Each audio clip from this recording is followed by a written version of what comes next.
This is a broken string.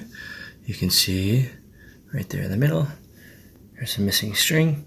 And this is a spinet.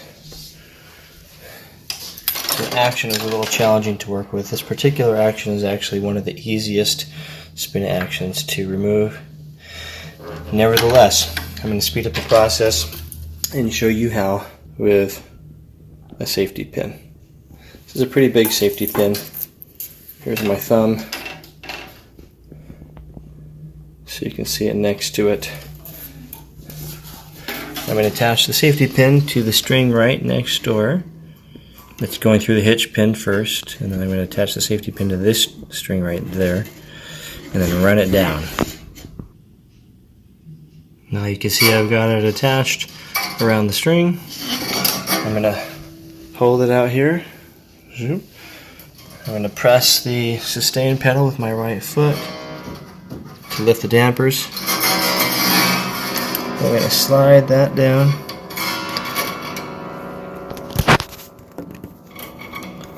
Careful not to hit the dampers. There we go. I used my other hand. Sliding it down.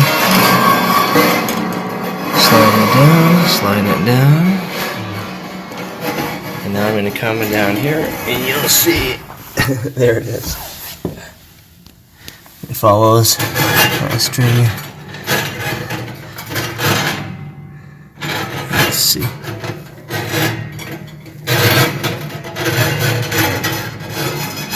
Exactly where it needs to go. Right there. I'll undo this. I undid the safety pin. Attach that to the hitch pin. You'll run it through here.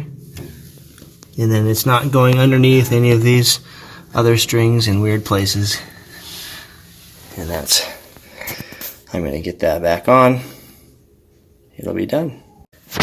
And now we've got the string in place. You can see the new string here. I tapped it there, kinked it, tapped it there, tapped it down there at the hitch pin to try and get the instability out of the string. And then up here, after pulling it up to pitch,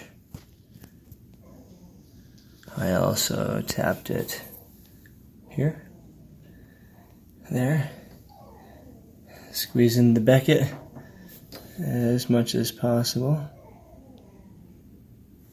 and then tap down the coil. You can see